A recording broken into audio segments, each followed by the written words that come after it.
Hi everyone, it's quiet here, and I hope you're settling in somewhere comfortable, maybe dimming the lights just a little, letting the world slow down, because today we're going to float through the skies of history, through the eyes of someone who spent much of their life strapped into a cockpit, the wings of a machine slicing through clouds as the world below was at war, and you might wonder what it was like to be a pilot during the Second World War, not just the battles and dogfights, but the long stretches of monotony, the meals, the camaraderie, the waiting, the small absurdities that filled each day. And before we really take off, I want to know, where are you listening from? And what time is it where you are right now? It's fascinating to imagine the different corners of the world where this story is finding ears, each one connected to the past in a quiet, invisible way. Flying a plane in the 1940s wasn't just about the thrill of altitude or the roar of engines. It was about a rhythm that tied a man to the metal beneath him, the weather above him, and the humans around him. A rhythm that began even before the first light hit the airfield, often with the smell of damp grass mixed with fuel, the engines warming slowly as pilots shuffled into leather jackets that had become softer and more comfortable with use. A layer of familiarity against the biting wind. And the gloves, slightly stiff at first, then forming perfectly to the fingers as if the hands and the gear had been made for one another. And breakfast wasn't always exciting. Sometimes just hard bread, canned meat, or porridge, but it was eaten with a certain attention, because no matter how routine, every ounce of energy mattered when you were about to climb into the sky. And while some pilots sneaked in chocolate bars or a tin of sardines smuggled from the mess hall, others carefully rationed their sugar for the days ahead, calculating calories as if each one could tip the balance between life and death. Though often, they didn't think of it so clinically. It was just habit, comfort, something grounding before the chaos of flight. The airfield itself had a pulse, a kind of quiet music in the shifting of shadows, the creak of hangar doors, the distant hum of maintenance crews tending engines, and pilots walking slowly, sometimes alone, sometimes in pairs, discussing the weather, the next sortie, or even trivialities like the letters they'd received from home, each one a lifeline. A tiny bridge to a world that felt impossibly far away once you were airborne, and there was a strange intimacy to that space. The planes lined up, wings gleaming in the morning sun, propellers still, yet charged with potential, and in that stillness, friendships were born, rivalries hinted at, and a peculiar camaraderie formed, because all of them were suspended in the same delicate balance, knowing that each takeoff might be routine, or it might be the last time they saw the ground in familiar light. Sometimes, between missions, pilots found themselves wandering, stretching legs stiff from the cramped cockpits, walking along lines of vehicles and supplies, passing the cooks who were frying eggs or heating beans in huge mess tins, the smell drifting across the tarmac, teasing stomachs that had grown used to early mornings and minimal meals, and laughter often bubbled in the brief lulls, jokes about yesterday's misfires, or the stubbornness of a certain engine that refused to start, or the absurdity of training drills that seemed more like theatrics than preparation. And letters from home were a source of quiet excitement, read again and again in the low light of quarters, folded carefully and sometimes pressed to the chest. A reminder that the world beyond war still existed, that stories, gardens, and birthdays waited somewhere far away. And when the days were long, as they often were, pilots discovered ways to pass time that were both simple and oddly comforting, like stacking coins on a bedside table to see how many could balance before the slight tremor of the room or an approaching friend knocked them down, or playing cards with a few companions, the shuffling of worn decks, the low murmur of voices, the occasional exclamation when someone won a hand, all of it creating a rhythm to break the monotony. And then there were those who wrote small journals, carefully documenting every sortie, every cloud formation, every observation of the enemy, but also doodles of airplanes that sometimes looked more like birds or dragons than machines, a subtle reminder that imagination refused to be grounded even in the most mechanical of lives. Meals, though often simple, carried rituals that helped anchor time, and it wasn't always about the food itself but the shared moment of pause. A tin of stew passed around, bread torn and exchanged, the occasional treat like a slice of chocolate or a tiny cake, savored slowly, almost ceremoniously, because in those small things, there was a sense of normalcy, a defiance against the uncertainty of the skies, and the airfield could feel both enormous and intimate at once. The world opening into clouds, yet condensed into tents, hangars, and the murmur of conversations that only those present could fully understand, jokes and stories passed down, nicknames that clung to a man for the entire war, sometimes for life. Pilots learned early that survival depended not just on skill, but on attentiveness, on noticing tiny details that others might overlook. The angle of sunlight reflecting off a propeller, the whisper of wind against a wing, the subtle difference in engine vibration, a change in scent or sound that could signal danger or safety, and it was these things that filled hours of quiet observation, long stretches when the sky seemed endless and empty, yet full of invisible threats. And during these times, the mind wandered, imagining home, wondering about the shape of cities, the smell of rain on familiar streets, and sometimes the sheer absurdity of the world below contrasted with the precision of the instruments before them. Evenings brought another rhythm, the setting sun painting the clouds in shades of orange and purple, pilots occasionally sitting on the wing of their aircraft, letting the last warmth of daylight fade, sharing stories that could be ridiculous, haunting, or funny in ways that only those who had flown could understand, and the conversations drifted, moving from the technical, how to maintain an engine, how to angle the plane to catch the best lift, to philosophical, considering fate, luck, and the strange ways in which war changed a person, and sometimes silence itself became a companion, a shared understanding that words were not always necessary when the weight of experience was enough to fill the space. The next morning, the airfield was quieter than usual, a soft mist curling around the wheels of the planes, settling over the tarmac like a thin, almost magical veil, and pilots moved through it in silence, boots making muffled sounds against the damp ground, their breaths forming small clouds that dissolved as quickly as they appeared. And there was a sense of anticipation in the air, not quite fear, not quite excitement, but a blend of both that tightened the chest and sharpened the mind. Because every day could bring a mission, and even when it didn't, the mind never fully let go of the possibilities, turning over scenarios, weather reports, enemy positions, and escape routes, sometimes to the point where sleep in the night quarters felt like a fleeting luxury.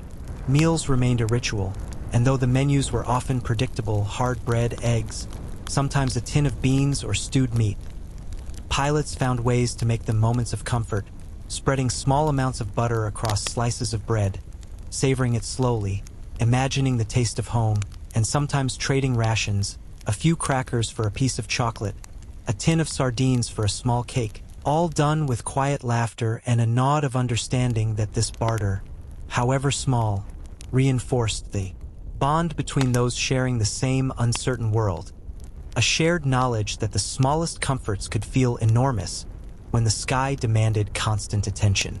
Training exercises were often disguised as routine, yet every takeoff and landing carried a weight that could not be simulated, because even in practice, the air held a presence, a resistance, a set of invisible rules that demanded respect, and pilots learned to read it slowly, noticing the subtle shifts in wind, the way clouds moved, the tension in the control stick, and the responsiveness of the engine. Each day refining instincts honed not through theoretical lessons but through repeated observation, experience, and inevitably mistakes which were quietly discussed afterwards, often with wry humor, sometimes with frustration, always with the understanding that these errors were the closest teachers they would have. Between flights, there were moments of absurdity that lightened the heaviness of the day, like impromptu races along the length of the hangar, pushing small carts filled with spare parts, or attempting to balance on engine cowlings, feet slipping on polished metal, laughter echoing across the airfield, a brief, unspoken rebellion against the discipline that otherwise governed life. And in these moments, pilots could forget, just for a second, the ever-present possibility of danger, the weight of responsibility, the pressure of precision, and simply feel human, moving, talking, joking, and sometimes singing quietly, a melody carried by the wind that could reach only those close enough to hear. Letters from home continued to arrive, and the anticipation of their arrival became a subtle obsession. Each envelope torn open carefully, the handwriting examined, the paper smelled, each word consumed slowly, as if savoring the taste of a distant life, and these letters sometimes contained mundane news. A new puppy, a birthday, a market that had opened near the square. But for pilots, even these trivialities were a lifeline, a reminder that the world continued beyond the boundaries of war, and that life in its small, ordinary moments still existed. Rest periods were brief, often spent in hammocks strung between poles or draped across cots. But sleep was a strange companion, both welcome and elusive, because dreams could carry fragments of maps, engines, clouds, and missions, blending with memory in ways that made it difficult to distinguish between reality and imagination. And sometimes, a pilot would wake in the middle of the night, thinking he heard the hum of a propeller or the distant rattle of anti-aircraft fire, only to realize it was the wind moving through the tents, yet the heart still raced, attuned to a rhythm that had become second nature, a pulse tied to survival, anticipation, and vigilance. Meals in the evening were different, often scavenged from what was available, sometimes supplemented by small foraged items, herbs, or the occasional vegetable that someone had managed to grow nearby, and the taste of these simple foods, eaten slowly and deliberately, carried a weight far beyond nutrition, grounding the body after hours of tension, offering a subtle pleasure that was easy to overlook, yet impossible to forget once experienced. A reminder that even in the midst of war, moments of ordinary satisfaction could exist, fleeting but precious. Conversations in the evenings drifted like clouds themselves, sometimes serious, sometimes ridiculous, moving effortlessly from one topic to another, and the shared stories created a tapestry of memory, blending technical details with personal reflections, anecdotes of narrowly avoided danger with the absurdity of human behavior, moments of bravery with confessions of fear, all wrapped in a tone of quiet observation, as if simply recounting events could somehow hold the chaos at bay, or at least give it shape and form, making it more bearable. Pilots discovered hobbies that could occupy the mind when the sky was empty, from sketching aircraft designs, some accurate, some fantastical, to reading scraps of novels or newspapers salvaged from distant locations, and sometimes the simplest things.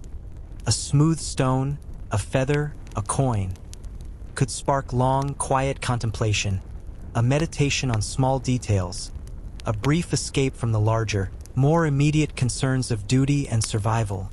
And these habits, however small, became essential, creating a rhythm that punctuated days, marking the passage of time in a world where hours could otherwise blur together. Evening inspections of the aircraft were meticulous, almost ritualistic, a dance of hands and eyes across metal and wood, checking bolts, fuel lines, instruments, and the sometimes temperamental radios, listening for the subtle creak of stressed metal, the faint drip of condensation, or the whisper of a hinge moving incorrectly. And in these inspections, there was a quiet pride, a sense of ownership, a bond with the machine that was both fragile and powerful, because it carried the pilot through dangers unimaginable and had to be trusted completely, often more than any human companion could be. And as night deepened, the airfield transformed into a landscape of shadows and muted lights, planes standing in silent readiness, the occasional flicker of lanterns casting long, swaying silhouettes, and pilots sat or walked among them, lost in thought or quietly speaking with a comrade, reflecting on the day, anticipating the next, and realizing that even in darkness, there was beauty, a certain poetry in the alignment of wings, the glint of instruments, the rhythm of life continuing amid uncertainty, and in these moments, the mind could wander, exploring the edges of memory, imagination, and hope, tethered to the present yet drifting freely above clouds that would soon be familiar under different skies. The hum of engines in the early morning carried a different weight than it did in the afternoon. It was sharper, almost alive, vibrating through the soles of boots, traveling up through the body until it settled in the chest like a drumbeat, a reminder that soon, the metal beneath you would lift into the sky and everything familiar would shrink below you, replaced by clouds, wind, and the infinite possibilities of altitude, and pilots learned to read that hum, to recognize when it was anxious, when it was steady, when it promised a smooth ascent, or when it whispered of hidden complications, and these lessons were often learned not in classrooms, but in the cockpit, in silence, with the subtle guidance of a mentor's hand or a companion's word of caution, and sometimes through mistakes that left a lingering ache or a narrow escape from catastrophe. Flying itself was not always glamorous. There were stretches of hours when the sky seemed endless and empty, the only movement the shifting of clouds and the occasional bird, the sun tracing its slow arc across a blue expanse, and pilots were left with their thoughts, sometimes racing, sometimes wandering aimlessly, considering letters from home, strange dreams that lingered from the night before, or the strange fascination with the way shadows of clouds moved across the ground, casting shapes that seemed almost deliberate, almost, knowing as if the earth below were playing a silent game with those above. And in these moments, focus was both necessary and almost impossible to sustain, a paradox that became a skill over time. Meals between flights were hurried, often a can of soup or beans eaten standing beside the plane, but even in haste, there was a rhythm, a ritual. Peeling the lid, inhaling the aroma, savoring the warmth, washing it down with water or sometimes a cup of coffee that tasted of smoke and tin, yet was somehow comforting, and even these mundane actions took on a different texture in the airfield's early morning light, as if the simplest act of eating became an acknowledgement of survival, a small victory over hunger, fatigue, and uncertainty. And these tiny victories mattered far more than anyone outside that world could imagine.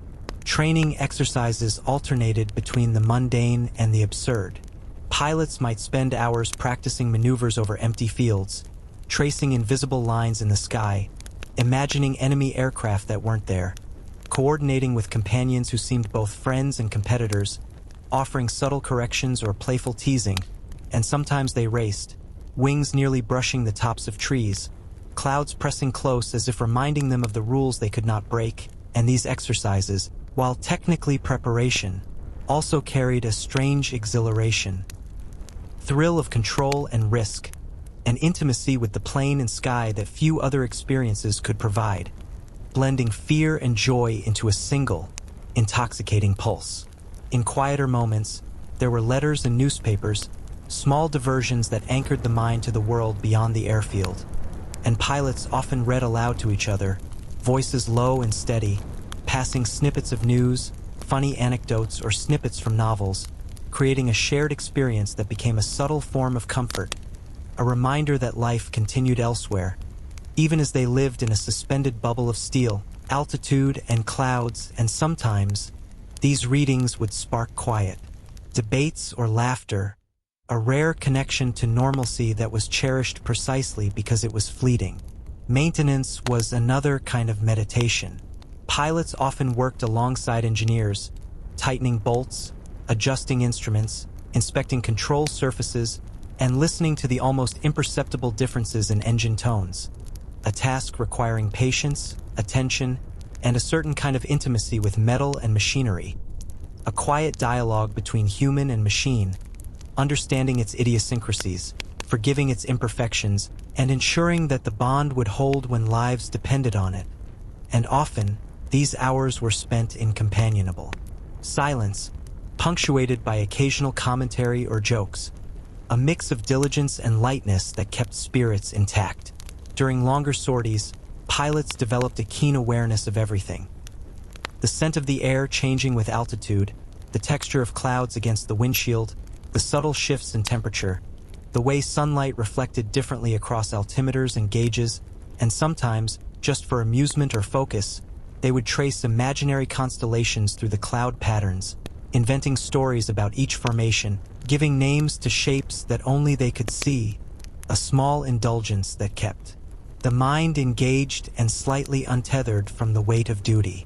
Food, even when rare or simple, took on new significance. A piece of chocolate shared between two pilots during a pause became more than a treat. It was a brief celebration, a reminder of sweetness in a world dominated by metal, wind, and the constant hum of engines. And there was something ritualistic in sharing it, a quiet camaraderie that reinforced bonds stronger than fear or exhaustion alone, because those bonds were the invisible lifeline that could make a difference in a moment of crisis. even if it was only emotional support, a touchstone of human connection amid isolation and responsibility. Sleep was never deep, not entirely. The body rested, but the mind remained alert, attuned to shifts in the night, to distant sounds that could be wind or engine, the murmur of a guard, the subtle creak of a plane settling on the tarmac, and dreams were rarely simple. They blended past and future, friends and enemies, engines and clouds, creating strange narratives where reality and imagination collided, often leaving pilots waking with a sense of disorientation, a slow recollection of what had happened and what was merely a fragment of thought. And these mental landscapes became familiar over time, almost like another terrain to navigate, as necessary to survival as knowing how to read instruments or weather patterns. Pilots also found small, surprising pleasures. Watching a flock of birds twist and turn, practicing calligraphy or doodling in the margins of maps, collecting pebbles or leaves that struck them as unusual, or even observing the way light refracted through a puddle, tiny moments that anchored them, reminding them of the ordinary world, the world they defended, the world they hoped to return to, and these diversions, while small, created a rhythm that made the vast stretches of waiting, flying, and maintenance bearable, a way to stay human when the job demanded near perfection in life-or-death situations. By mid-morning, the airfield often felt like a living organism, engines vibrating softly in their idle, the occasional bark of a mechanic's instruction echoing across the hangars, the sun climbing steadily and catching glints of oil on wings. But even in this calm, pilots remained alert, a subtle tension threading through every gesture, because any moment could shift from routine to urgent, a message arriving from command, a sudden weather change, or a last-minute mission briefing, and these interruptions, while brief, carried weight heavier than any physical object, compressing thoughts and reactions into a narrow window of precision, testing both training and instinct simultaneously. Flying out over familiar landscapes, pilots observed details that others would overlook. The shadow of a cloud stretching across a patchwork of fields, a river glinting in the sunlight like a silver ribbon, the slow movement of people far below who seemed unaware of the danger overhead. And in these moments, there was a strange mix of awe and melancholy, a recognition of beauty alongside an understanding of the fragility of life. And sometimes, the mind wandered to what stories these landscapes held before war, what music might have been heard, what laughter or arguments might have unfolded quietly in small towns, entirely oblivious to the steel and sky above. During longer missions, pilots developed a near-intuitive sense of rhythm, learning to balance focus and fatigue, scanning instruments, observing clouds, calculating speed and altitude, and imagining potential enemy positions simultaneously. The hands moving almost automatically, adjusting throttle, rudder, and flaps with practiced ease. Yet the mind never truly relaxed, hovering always between precision and instinct, awareness and imagination, because one mistake could have consequences that were immediate and irreversible, and this constant negotiation with risk became both exhausting and strangely exhilarating, a paradox they grew accustomed to but never fully conquered. Meals, though brief and often cold by the time they were consumed, retained a ceremonial feel. The act of opening a tin, peeling back the lid, inhaling the aroma, breaking bread, sipping coffee, even just sharing water. All of it was infused with a heightened awareness of scarcity and survival, a quiet gratitude that infused every bite, because when flying required absolute attention and the margin for error was razor-thin, even small comforts became symbolic victories, an assertion of human resilience in the midst of machinery, metal, and danger. Between sorties, pilots discovered subtle ways to occupy themselves, from marking maps with tiny, intricate notes about air currents, enemy positions, or personal observations, to sketching aircraft designs, doodling clouds, or practicing handwriting for letters that might never be sent. And these habits, seemingly trivial, became rituals of stability, a means to maintain a sense of control and order in a life dictated by rules, weather, and the unpredictable behavior of both machine and enemy. And there was an almost meditative quality in these actions, a quiet focus that contrasted sharply with the chaos that could erupt at any moment. Occasionally, pilots would hear stories from those who had returned from dangerous missions, tales that were equal parts terrifying and mundane. Engines failing mid-air, narrowly dodging anti-aircraft fire, navigating cloud banks that hid both opportunity and threat, and yet between the edges of these stories, humor often lingered, a way to process fear and loss, a method of maintaining composure, and even the most harrowing accounts contained small details of absurdity. A bird striking the cockpit, an unexpected gust flipping a hat, a comrade's clumsy maneuver inadvertently saving the day. Moments that humanized the experience and offered subtle relief from its intensity. The airfield itself could shift dramatically with the weather, and pilots adapted quickly, learning to read subtle signs. A change in wind direction, the pattern of clouds, the scent of rain, the creak of metal under tension, and these observations, often seemingly minor, could determine the success of a mission or the safety of a landing. And in these times, attention to detail became a lifeline, an almost instinctual vigilance that balanced on the edge of exhaustion and adrenaline, shaping decisions in ways that could not always be consciously explained. Evenings offered a mix of reflection and preparation. Pilots checked instruments, reviewed maps, cleaned goggles, and sometimes stood quietly by their planes, letting the fading light paint them in orange and purple hues, considering not only the technical details of the next sortie but also the small, intimate realities of human life. Friends lost or gained, letters read and reread, the strange solace of shared jokes and fleeting laughter, the memory of a chocolate bar savored in haste, a brief gesture of normalcy amid the extraordinary pressures of war. And in this quiet, there was a rhythm that grounded them, a fragile stability before the next day's uncertainty. Night patrols or late missions brought a new dimension to awareness. Darkness altered perception, shadows became more menacing, distant sounds more pronounced, the smallest flicker of light a potential signal, and pilots relied heavily on instruments while simultaneously trusting instincts honed over countless flights, balancing logic with intuition, and developing a sensitivity to movement, temperature, and sound that was as precise as any instrument yet far more subtle, a skill cultivated through repetition, observation, and the necessity of survival. During these flights, boredom and fear existed side by side. Long stretches of empty sky allowed the mind to wander into daydreams, memories, or musings about home. Yet just below the surface, the possibility of danger remained constant, a tension that shaped thoughts and reactions, and in this liminal space, humor sometimes emerged, small internal jokes or whispered comments to oneself. Subtle ways to maintain mental equilibrium when silence could become oppressive, and even the most minor diversions. A bird flying alongside the cockpit, a cloud shaped, like a mythical creature, became intensely meaningful, offering relief and grounding in a world defined by high stakes and thin margins. Maintenance routines continued to shape the days. Engines were inspected, fuselages checked for microfractures, instruments calibrated, and radios tested with careful attention, each action contributing to a fragile ecosystem of survival.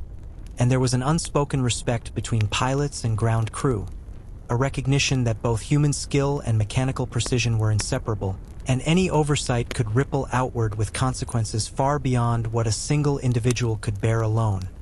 Yet in these moments of careful repetition, there was a quiet poetry, a rhythm that balanced the tension of anticipation with the calm of diligence.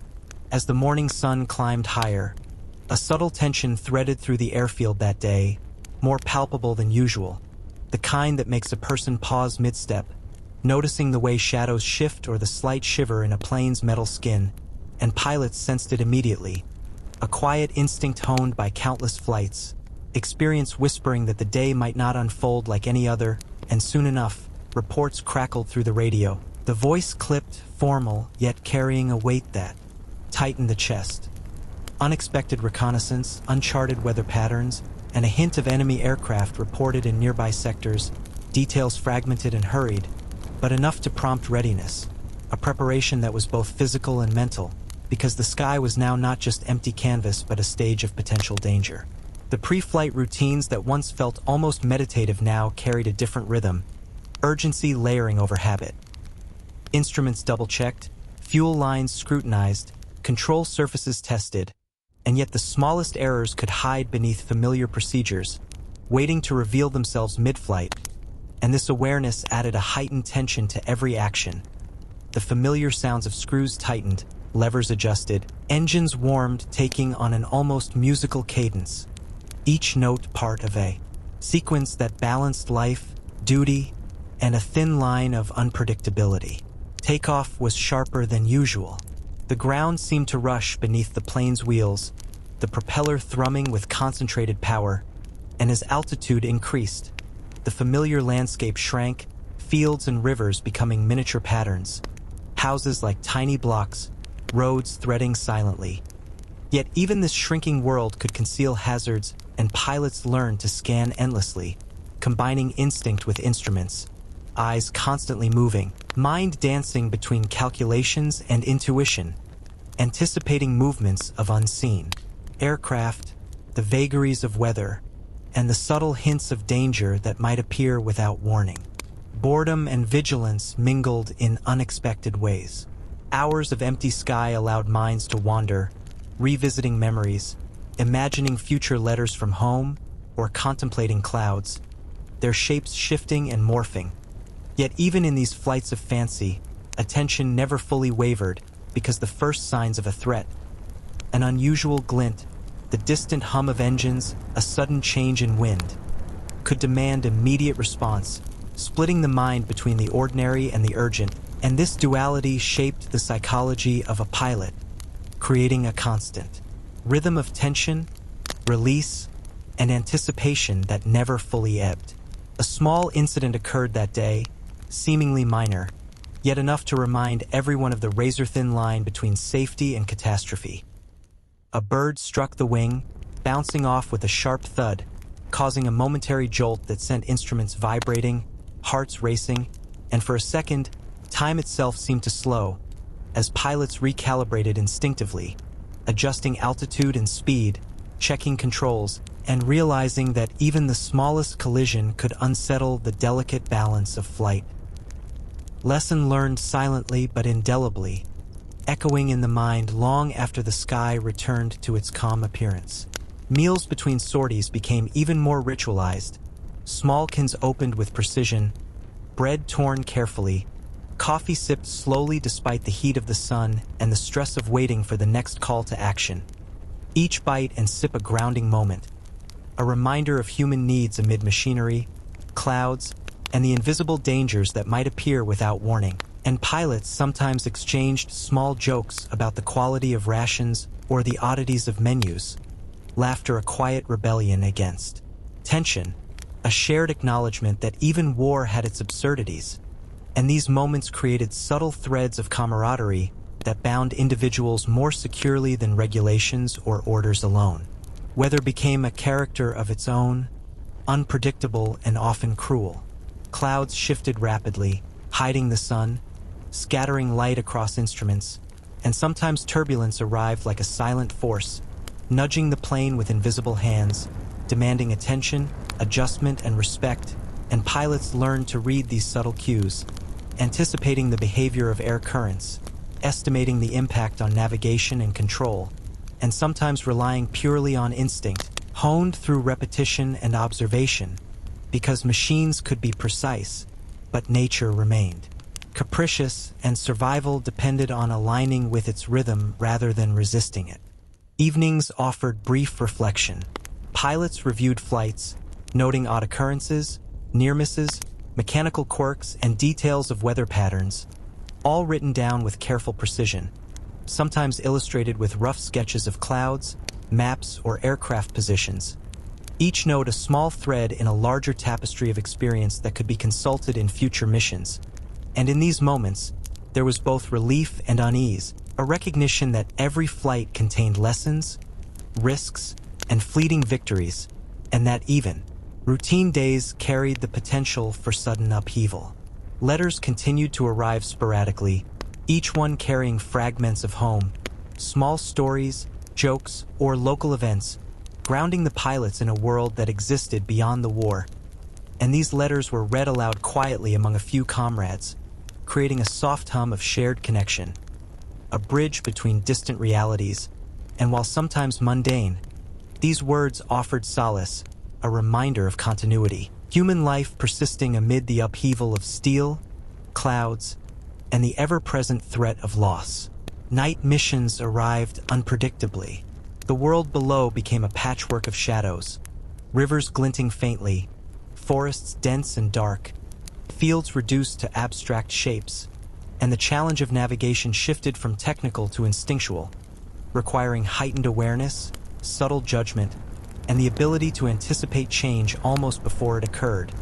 And in these flights, every movement mattered, every adjustment could tip the balance, and pilots became intensely attuned to instruments, wind, engine vibration, and their own reactions, a symphony of perception and response that was invisible to anyone who had not lived it. Even in brief pauses on the ground, pilots developed small, almost secret routines. Checking personal equipment, polishing goggles, marking small notes in journals, or observing insects, leaves, and pebbles, finding patterns in ordinary things, a subtle meditation that allowed the mind to reset before returning to the sky. And these practices, though minor, contributed to mental endurance, grounding them, maintaining a sense of self, and connecting the extraordinary demands of flight to the enduring ordinariness of human life. By mid-afternoon, the calm of the airfield seemed almost deceptive, a fragile veneer stretched over a world that could erupt into chaos at any moment, and pilots felt it instinctively, a tightening in the chest that sharpened awareness. A subtle signal that the day might demand more than routine skill, because the sky had a way of reminding you that control was always provisional, and even the most mundane flight could turn into a series of split-second decisions determining life or death, balance and survival. The first real sign came unexpectedly. A flicker on the horizon, distant but unmistakable, the glint of metal reflecting sunlight, moving in patterns too deliberate to be clouds, and immediately, training and instinct collided, muscles tensing, eyes scanning instruments and sky alike, calculations made in fractions of seconds, and the mind, honed through countless hours of routine and observation, began to anticipate maneuvers, evasions, and contingencies, while the heart raced in ways that were both familiar and alarming, a visceral acknowledgement of risk and responsibility. Takeoff in these circumstances demanded heightened precision. Pilots engaged engines fully, feeling the vibrations travel through boots, legs, and chest, accelerating into the sky with the knowledge that altitude now carried both promise and peril, and even familiar landscapes below appeared transformed, shadows stretched and deepened, rivers glinting like silver ribbons, forests coalescing into solid darkness, and every feature of the ground became a reference point, a guide, and a potential hazard all at once, teaching lessons that could never be replicated in simulations or classrooms. In flight, the first engagement was subtle yet tense. Enemy aircraft appeared, distant at first, moving strategically, forcing decisions and reactions, and the air seemed to shrink as maneuvers became necessary, altitude adjustments precise, throttle responses calibrated, and yet instinct often outpaced conscious thought, hands moving automatically over controls, eyes flicking between horizon, instruments, and wingtip, calculating vectors, anticipating enemy action, and the mind remained a constant mix of fear, focus, and awareness, every second stretching long enough to feel infinite. Small mistakes, previously inconsequential, now carried immediate consequences.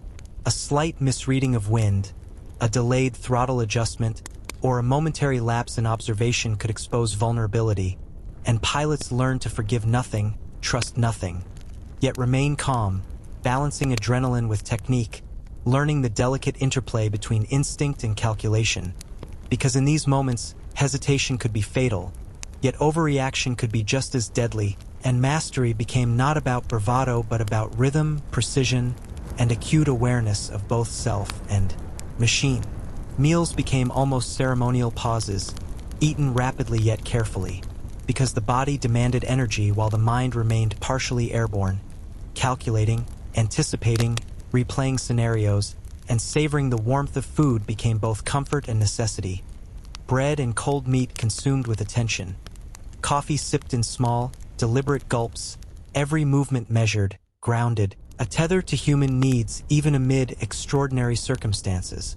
And sharing these moments with comrades strengthened bonds, a silent reassurance that someone else shared both the danger and the minutiae of survival. Mechanical understanding deepened with urgency. Engines were inspected not just for routine maintenance, but for potential failure points, every lever, gauge, and instrument read with an intensity that balanced necessity with anticipation, and the relationship between pilot and plane deepened into an almost intimate dialogue. The hum of metal, the vibration through the fuselage, the subtle sounds of fuel lines, all interpreted for meaning, each contributing to a sense of partnership essential for survival, and a realization that the machine, though lifeless, demanded respect, attention, and care equivalent to that given a trusted comrade. Unexpected turbulence became a teacher. A sudden gust could twist a plane violently, requiring immediate adjustment, a test of coordination, reflexes, and nerves, and in these moments, fear and exhilaration merged, awareness sharpening to almost unnatural clarity, breathing synchronized with movement, eyes scanning, hands adjusting, and yet beneath the technical skill, there was an emotional undercurrent. Relief at stability regained, tension in muscles easing slowly, adrenaline leaving a lingering awareness of mortality, and a small, quiet thrill of mastery over forces both natural and mechanical. Evening brought a deceptive calm. Pilots landed, engines winding down, tires grinding lightly against tarmac. Yet the mind remained active, replaying decisions, reviewing actions, anticipating future flights, and the quiet spaces of the airfield became arenas for reflection. Examining maps, recording observations, noting mechanical quirks, replaying encounters, imagining alternative maneuvers, and through this deliberate analysis, skill was refined, instincts sharpened, and lessons encoded into muscle memory, ready to be deployed without hesitation when the sky demanded. Letters, journals, and quiet conversations anchored mental health. Reading a letter aloud with a comrade, noting small sketches in a journal, or discussing yesterday's engagement allowed the mind a temporary reprieve, yet attention remained partly airborne, anticipating the next signal, the next instruction, the next encounter, and even mundane observations. The tilt of sunlight, the smell of engine oil, the glint of dew on grass, became markers of continuity, grounding the pilots in the human experience amid the extraordinary pressures of war. Night flights introduced additional complexity. Darkness transformed familiar landscapes into abstract shapes, obscuring visual references and amplifying the need for instrument reliance. Yet subtle cues persisted. The whisper of wind, the distant flash of stars, the faint reflection of moonlight on metal, all guiding action, decision, and instinct, while simultaneously challenging perception, forcing a heightened awareness of orientation, speed, and potential threats, and creating a mental environment both exhilarating and exhausting, a test of endurance, skill, and psychological resilience. Small, personal rituals persisted amidst chaos. Polishing goggles, arranging notes, sketching clouds or maps, observing minute details in nature, or simply breathing deeply, grounding the self, reinforcing a sense of control and stability, and reminding pilots that even amid danger, small acts of order, observation, and care mattered. A recognition that survival relied not just on skill but on sustained attention, reflection, and subtle human resilience, quietly threading through every action, decision, and breath in the vast and unpredictable sky.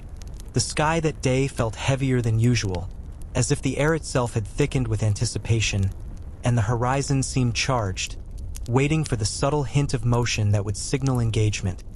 A shimmer of metal, a shift in cloud formation, or the distant hum of engines not belonging to anyone familiar, and pilots, attuned to these nuances, felt the pulse of the atmosphere tighten their chests, sharpen their focus, and demand a readiness that extended beyond mechanical skill into instinct, anticipation, and sheer nerve. The first real skirmish arrived abruptly. Enemy aircraft appeared on the periphery, moving with a precision that spoke of experience and intent, and in an instant, the familiar rhythm of flight transformed into a high-stakes game of positioning, altitude, and timing, every adjustment of throttle, rudder, and aileron a conversation with physics and probability, hands moving almost independently of thought, eyes flicking between instruments, horizon, and distant silhouettes, calculating trajectories, predicting movement, and seeking advantage in a sky where seconds could alter destiny. A sudden jolt announced the first brush with danger. A near miss, debris striking the fuselage, instruments vibrating wildly, and for a fleeting heartbeat, time seemed to distort, every decision compressed into fractions of a second, muscle memory and instinct merging with conscious strategy. A dance of survival that was at once terrifying and exhilarating, and when the plane stabilized, the pilot exhaled deeply, aware of the delicate balance between mastery and vulnerability, understanding more clearly than ever that every flight was a negotiation with forces beyond control. Mechanical quirks became immediate threats. A throttle sticking, a rudder hesitating, a radio flickering. Small annoyances in normal circumstances became potential disasters in the midst of maneuvering, and pilots learned to adapt rapidly, improvising solutions mid-air, anticipating secondary complications, and maintaining calm despite the nervous electricity running through muscles and mind. The awareness that a single oversight could cascade into catastrophe reinforcing focus, discipline, and the subtle, almost meditative tension that defined aerial survival. Meals, when possible, were hurried and functional. A tin of stew eaten on the edge of exhaustion, bread broken deliberately, coffee sipped with care, each action grounding the body and mind for the next sortie, and sharing these small moments with comrades offered both practical and emotional sustenance. A reminder that survival depended not just on individual skill but on collaboration, trust, and shared vigilance. A silent acknowledgement that in the sky, human connections mattered as much as machinery or training. Turbulence and weather introduced unpredictable complexity. Gusts could twist planes unpredictably, cloud banks concealed both opportunity and threat, and pilots adapted constantly, scanning, anticipating, responding, balancing technical precision with gut instinct, and through repeated exposure, developed a rhythm that allowed navigation through chaos. A blend of awareness, courage, and adaptive reasoning, and sometimes brief moments of beauty. A sunbeam slicing through clouds, a rainbow glinting against metal, the silver flash of a distant river, offered a fleeting, grounding contrast to the tension and danger. Evenings became times for meticulous reflection and repair. Aircraft inspected, minor damage noted and corrected, instruments recalibrated, and pilots walked the length of wings, tracing control surfaces with experienced hands, listening for subtle vibrations, tightening loose connections, and observing the smallest details that might have escaped notice in the adrenaline of flight. A ritual both practical and meditative, a way to assert control, reinforce preparation, and acknowledge the fragile partnership between human and machine that defined every hour spent in the sky. Letters and journals provided mental refuge.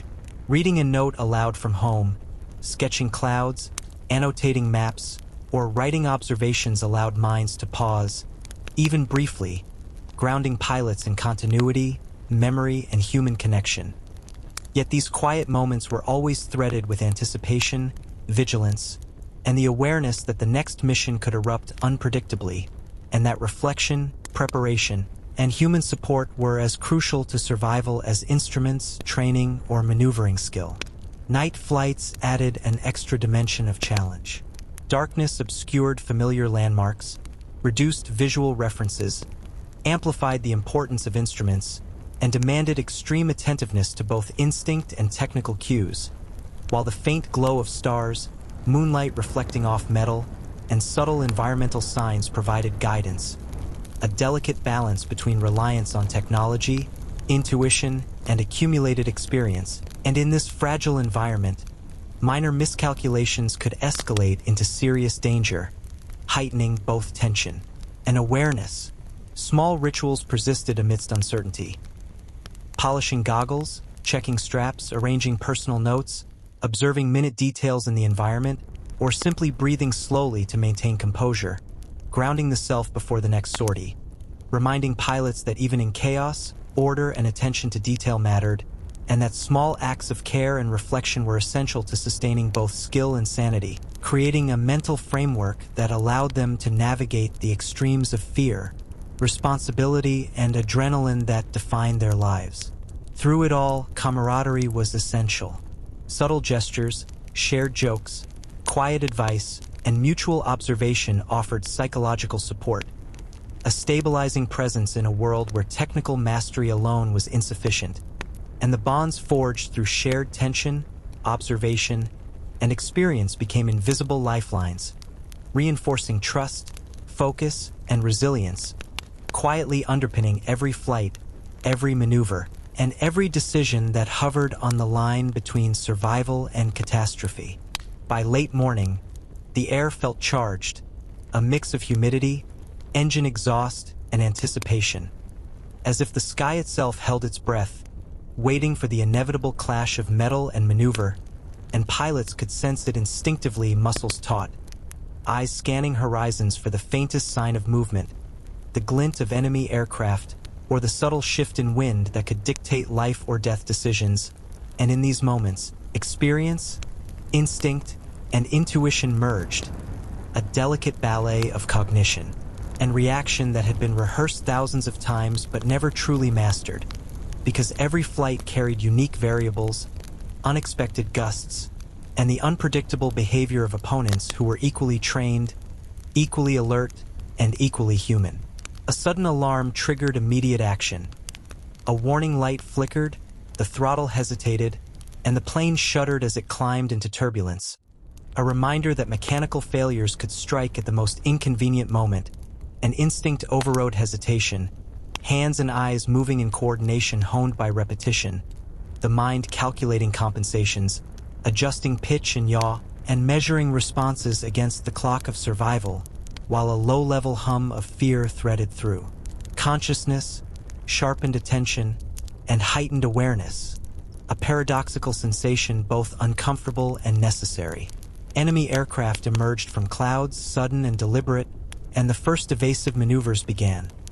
Sharp dives, rolls, coordinated loops, wingtip rotations that tested both physical stamina and spatial awareness, and every movement had consequences, not only for positioning and attack, but for the structural integrity of the plane itself, because high-speed maneuvers introduced stresses that could reveal hidden weaknesses, and pilots felt the vibration of metal, the subtle flex of wings, the strain on control surfaces, each sensation a critical signal demanding respect and response, and the mind simultaneously monitored instruments, horizon, and enemy movement in an unbroken chain of perception and reaction. Small injuries became a factor. Scrapes from harnesses during abrupt maneuvers, bruised shoulders from the recoil of abrupt turns, a cut fingertip on a lever, each minor wound a reminder of human fragility amid mechanical and aerial demands, and yet these injuries were carried quietly, rarely acknowledged aloud. A private testament to endurance and the continuous negotiation between vulnerability and necessity, while adrenaline provided temporary relief, masking fatigue and pain just enough to maintain focus and performance. Meals, when possible, were functional and fleeting. Dried meat, small biscuits, or chocolate bars consumed rapidly, sometimes in mid-conversation with a wingman, sometimes alone while reviewing maps or checking instruments, each bite sustaining energy but never fully satisfying hunger, and the ritual of eating became less about taste and more about survival, grounding the body, providing fuel, and reminding pilots of their humanity amidst the relentless pressure of flight, responsibility, and the omnipresent threat of damage or enemy action. Weather continued to complicate matters. Gusts could flip the plane unexpectedly. Sudden clouds could conceal enemy craft, and light refraction through varying altitudes created optical illusions, forcing constant recalibration, rapid judgment, and adaptive responses, while the mind tracked multiple variables at once. Airspeed, engine performance, wing stress, enemy vectors, and subtle environmental cues, a multitasking demand that challenged both technical skill and psychological endurance. And yet the experience also provided a strange exhilaration, the intoxicating blend of danger, mastery, and height, tempered by awareness of mortality. Evening brought a tense quiet, the sort that allowed both reflection and anxiety to seep in, engines cooling, planes resting, and pilots walking among their machines, touching wings, checking surfaces, feeling the weight of responsibility and survival in every rivet and seam, recording observations, noting quirks, preparing for the next sortie, and in the brief moments of stillness, confronting emotions suppressed during flight. Fear, relief, pride, and exhaustion, a complex blend that shaped mental resilience, awareness, and readiness for the next engagement. Letters, journals, and conversations continued to provide mental anchoring. Reading a letter aloud, sharing a humorous anecdote, or sketching a map offered brief reprieve, a tether to normalcy. Yet anticipation never fully dissipated, because the next mission, the next engagement, the next moment of mechanical or human uncertainty was always imminent, and the ability to balance attention, reflection, and preparation with endurance and vigilance became a defining skill, a mental choreography as essential as any physical maneuver in the cockpit. Night missions magnified all challenges. Darkness obscured landmarks, instruments became primary guides, and subtle environmental cues demanded heightened attention, while fatigue compounded reaction times and tested judgment, and pilots relied simultaneously on training, instinct, and accumulated experience to navigate invisible hazards, anticipate enemy maneuvers, and manage both personal stamina and mechanical performance. A demanding equilibrium that required constant awareness, rapid decision-making, and the ability to adapt under pressure, while the quiet tension of night amplified both fear and exhilaration. Small personal rituals persisted amidst chaos. Polishing goggles, arranging maps, reviewing notes, checking straps, observing minute details, or practicing breathing exercises, grounding the mind and body before the next flight, sustaining focus, and reminding pilots of both discipline and humanity. And these acts, though minor, created a fragile stability, a psychological framework that allowed navigation through fear, exhaustion, and uncertainty, ensuring that skill, composure, and awareness remained intact in a sky defined by unpredictability and danger. Camaraderie remained essential. Subtle gestures, shared advice, quiet humor, and mutual observation provided psychological support, reinforcing trust, focus, and resilience, an invisible lifeline that complemented technical mastery and experience, and the bonds forged through shared danger, tension, and survival became as critical as any instrument, maneuver, or protocol, quietly underpinning every flight, every decision, and every maneuver where the margin between survival and catastrophe was measured in milliseconds, inches, and instinctual judgment. The sky that morning was a restless canvas, shifting clouds and sunlight creating patterns that both guided and deceived, and pilots felt the tension in the very air.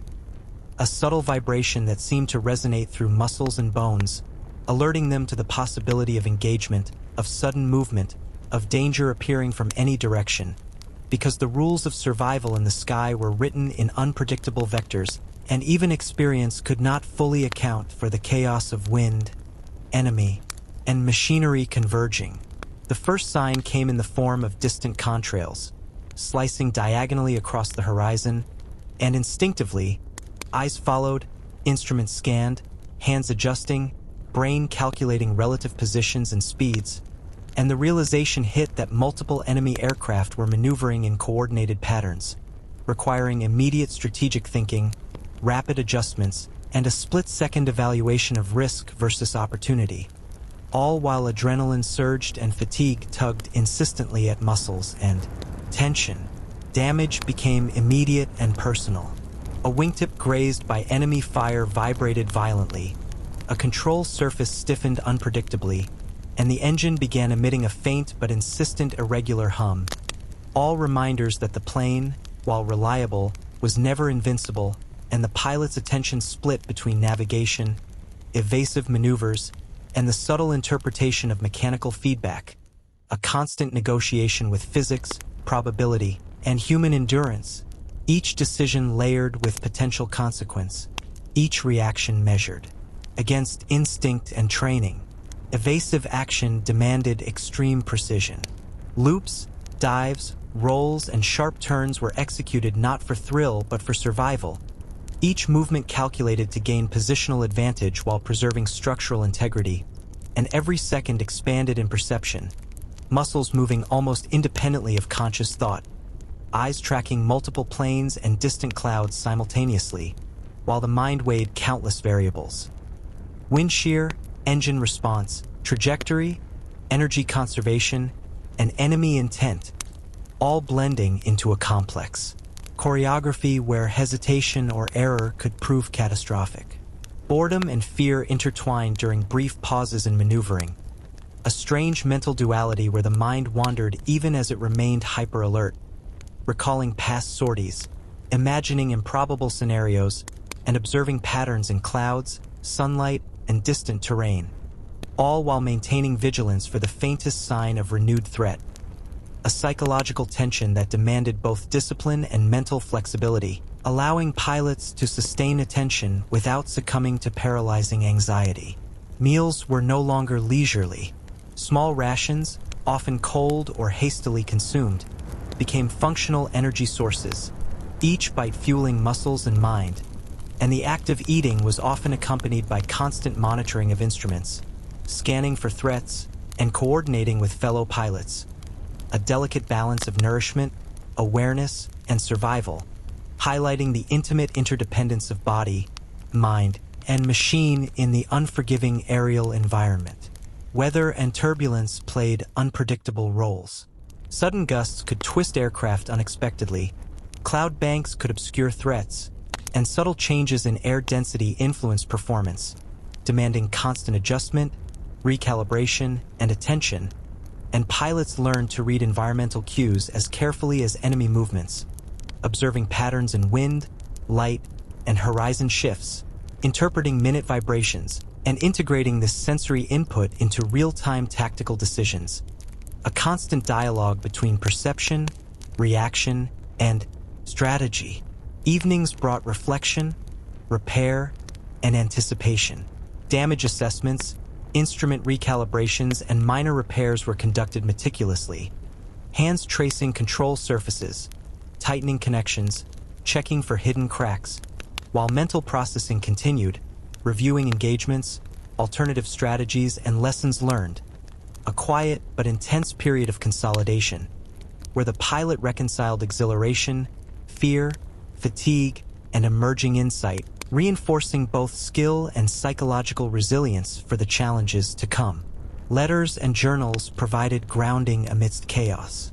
Sharing notes, reading correspondence from home, or sketching flight paths offered brief respite, a tether to continuity, human connection, and a life beyond the immediate demands of aerial survival.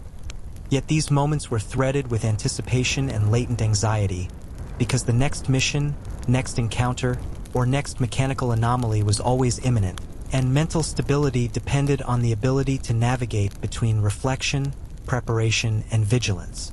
Night missions amplified every challenge. Darkness obscured familiar landmarks, amplified the reliance on instruments, and demanded heightened spatial awareness, while fatigue, stress, and adrenaline intersected in complex ways, challenging decision-making and reaction times, and pilots had to rely simultaneously on skill, instinct, and accumulated experience to maintain orientation, anticipate enemy behavior, and manage mechanical performance. A psychological tightrope walked at hundreds of miles per hour, where every choice, every adjustment, every fraction of a second mattered. Small rituals and routines persisted. Polishing goggles, adjusting straps, reviewing maps, observing small environmental details, or practicing controlled breathing anchored focus. reinforced composure, and reminded pilots of human presence within extreme circumstances. And these acts created fragile psychological scaffolding, sustaining endurance, awareness, and resilience, while camaraderie provided emotional ballast, subtle reassurance, and strategic collaboration, reinforcing the unspoken truth that survival depended as much on human bonds as on instruments, skill, or training. The sun had climbed high, casting sharp light and deep shadows across the landscape below. But the sky itself seemed less forgiving than ever, a vast arena where clouds, sunlight, wind, and enemy craft interacted unpredictably, and pilots felt the weight of every decision, every maneuver pressing into muscle memory and instinct, because the difference between a smooth sortie and catastrophe was measured in split seconds, tiny adjustments, and the precise coordination of mind, body, and machine, a relentless test of endurance, awareness, and skill. The first critical challenge came suddenly. A mid-air collision with debris from a distant engagement rattled the plane violently, instruments quivering, a fuel line alarm flickering, and control surfaces shuddering unpredictably. And for a moment, time seemed to slow as the pilot calculated every possible response, adjusting throttle, aileron, and rudder, muscles tense, mind working at the limit of processing capacity, and instinct guiding actions that could not be delayed because hesitation or misjudgment would have immediate consequences. Enemy aircraft returned, more numerous this time, maneuvering with coordination and precision that tested both strategic planning and reflexes, forcing sharp dives, abrupt rolls, and complex loops, each movement carefully weighed against the stress on the airframe, engine performance, and personal stamina, and as adrenaline surged, the body reacted with a mixture of tension and fluidity, hands moving almost independently, eyes flicking between instruments, horizon, and enemy positions, and mind calculating multiple vectors simultaneously, an intricate dance where error could not be afforded. Mechanical issues compounded the tension. A misfiring engine cylinder, a loose panel rattling violently, and a failing instrument required continuous monitoring and rapid adaptation, improvising solutions in real time while continuing maneuvers and evasive actions, and pilots learned to integrate these challenges seamlessly, perceiving vibrations, subtle sounds, and instrument fluctuations as vital signals, interpreting each as both warning and opportunity. A dynamic dialogue with a machine that demanded respect, attention, and intuition in equal measure. Fatigue was an invisible adversary. Hours of concentrated attention, stress, and high-stakes maneuvering eroded endurance. Muscles ached, reflexes dulled slightly, and mental focus strained against exhaustion. Yet every second remained critical, and pilots discovered the subtle strategies of sustaining performance. Micro-adjustments in posture, brief controlled breaths, internal visualization of maneuvers, and the steady reinforcement of instinct over conscious thought, allowing survival to remain possible even when the body threatened to betray it. Meals became brief, functional, almost automatic. A small tin opened mid-flight, a bite of bread, chocolate, or dried meat, each action performed with one hand while the other remained on controls, every motion calculated to preserve attention and energy, and the act of eating itself became both sustenance and ritual, grounding the pilot momentarily in the human experience amid the mechanical, emotional, and aerial pressures that dominated every second in the sky. Weather continued to challenge perception and strategy. Sudden gusts, unexpected cloud density, and fluctuating air currents required constant recalibration of maneuvers, altitudes, and positioning. While the horizon could deceive, light refracted unpredictably, and wind turbulence created subtle but critical variations in trajectory, demanding a synthesis of observation, calculation, and intuition, a continuous balancing act where every adjustment could influence both immediate survival and longer-term mission success. Evening brought reflection and repair. Aircraft were inspected meticulously. Control surfaces traced with experienced fingers, instruments recalibrated, minor structural stress addressed, and mental processing continued as engagements were replayed, decisions analyzed, and strategies reconsidered. a blend of physical and psychological preparation that reinforced skill, endurance, and composure, while also offering a quiet space to reconcile the tension, fear, exhilaration, and satisfaction that accompanied every sortie, embedding lessons deeply for future flights. Letters, journals, and quiet conversations continued to provide psychological grounding. Reading a note aloud from home, sketching cloud patterns, annotating maps, or exchanging small anecdotes allowed pilots brief respite, a tether to the world beyond immediate danger. Yet anticipation never fully faded, because the next engagement, the next unexpected mechanical failure, the next moment of acute risk was always imminent, and sustaining focus, composure, and mental clarity required a careful equilibrium between reflection and vigilance. Night missions intensified every challenge.